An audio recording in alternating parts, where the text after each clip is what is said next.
Are you fed up of the cold winter weather and would love to get away for a little bit of winter sun? I feel, yeah, I am right with you on that one. I would love a little bit of winter sun myself. Today, we're going to take a look at 9 fantastic destinations for some winter sun. We're going to break it down into 3 budget, 3 medium, and 3 more expensive options. The first recommendation on the budget list is Fuerteventura with a 4.5-hour flight time from England. It is much nearer to Africa than Europe, and the Spanish Canary Islands generally make for a reliable budget winter sun holiday destination. There are, of course, other islands in the Canary Islands other than Fuerteventura, the well-known Lanzarote, Gran Canaria and Tenerife, which generally remain quite busy in the winter months, and then the lesser-known La Palma, El Hierro and La Gomera, which are, to be honest, really quiet and largely unvisited. But Fuerteventura, for me, offers a good balance.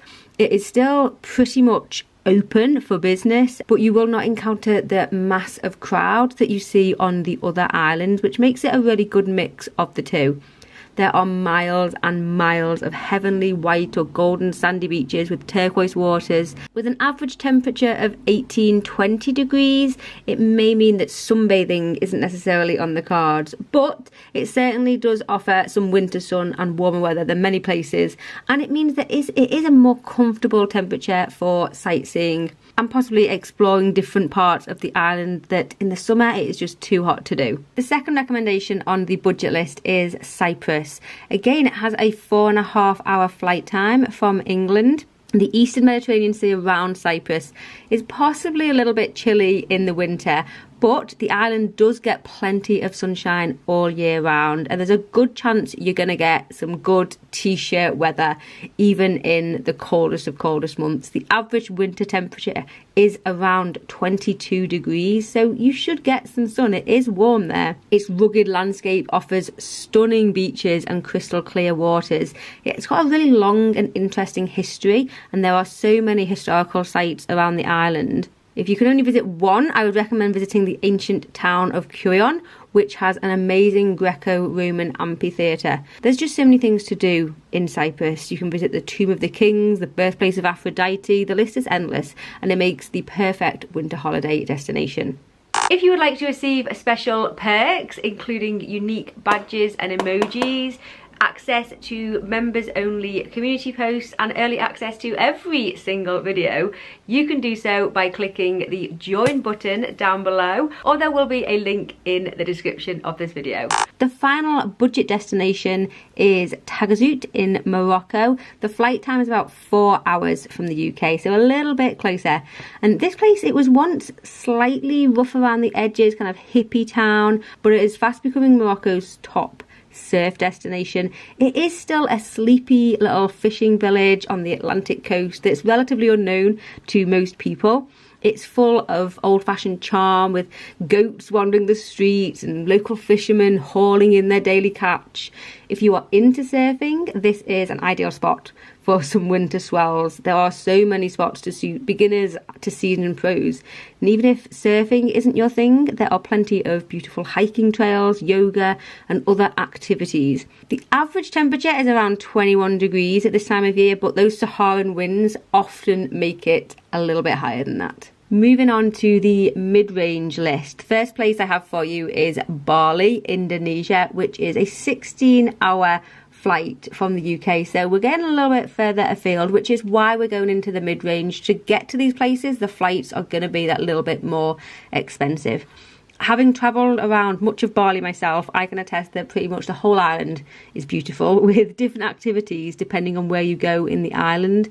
Kuta and Seminyak offer beautiful beaches and sunsets with a big focus on the nightlife. Canggu, which is just a few miles up the coast, offers a more relaxed vibe. It's got yoga dens, health food cafes and lots of surfers. It's a real surfy kind of place, is Canggu. There's also Ubud, which is inland, surrounded by rainforests, waterfalls. There's so many yoga retreats and relaxation places there. It is rainy season, November to March, but it does tend to just shower for a short period of time and then we're back. You can enjoy the sunshine again. The second mid-range place is Sri Lanka, which is a 10.5-hour flight away from England. It is a fantastic place to get some winter sun.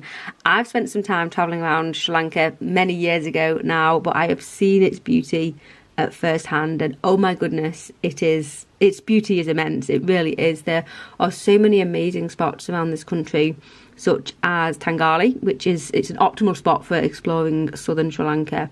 There's Gal with its old Portuguese fort, Yala National Park where you can go on an elephant and leopard spotting safari. There's tea plantations and temples.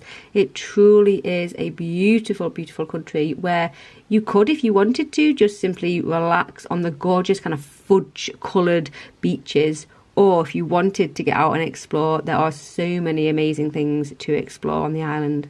The final place in the mid-range list is basically any Thai island. The Thai islands are no stranger to most of us. We've seen pictures of them and they are the stuff of beach fantasies with their white sand, their beach shacks, hammocks and palm trees and turquoise sea. You know, we've seen those pictures. It is simply stunning, absolutely stunning. It is a 13-hour flight from the UK and there are dozens of islands to choose from.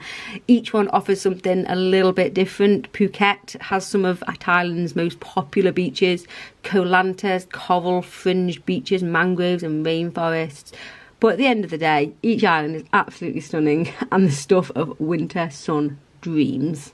Moving on to the expensive list. These places will be generally expensive to get to and generally expensive to stay at. The first one is the Maldives with a 10-hour flight time from the UK.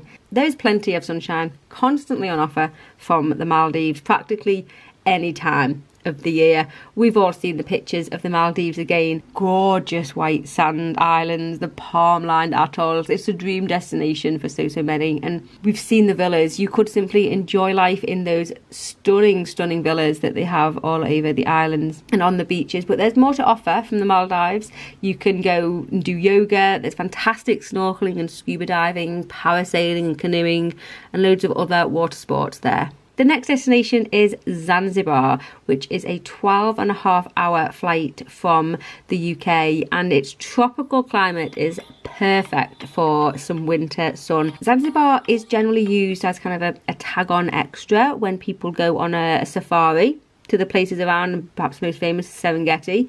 It is a stunning, beautiful island in its own right that you can, of course, just go and visit without going to a safari. It doesn't matter where you stay on Zanzibar. Trust me, every single beach is an absolute winner. The entire island is surrounded by this shallow shelf, so the water is at paddling depth for hundreds of metres before it turns into this deeper, darker blue where it gets deeper. So it's possibly a really good option if you have young children. The final destination is Dubai. For year-round sunshine, spotless beaches, impeccable service. Dubai seems to be an obvious choice, and it has really increased in popularity over the past couple of years. It has an average winter temperature of 26 degrees, which is perfect. Again, we've all seen the pictures of the Palm, which is a man-made sweep of beach, which is packed full of superb high-end hotels. Each of them have got their own immaculate patch of beach. It is a perfect destination for family holidays. There are plenty of non-beach activities to do in Dubai as well. It's home to the tallest building in the world that you could go and visit. There's the charming Dubai Creek, which hints at a time before all of these 7-star hotels and this luxurious kind of living came to Dubai. It is a fantastic mix between beach and kind of city living with lots of things to do. Thank you so much for watching. Let me know if any of these pique your interest, or have you been to any other recommendations. Leave them down below in the comments. Subscribe for loads more travel content. Thanks for watching and I will see you soon. Bye bye.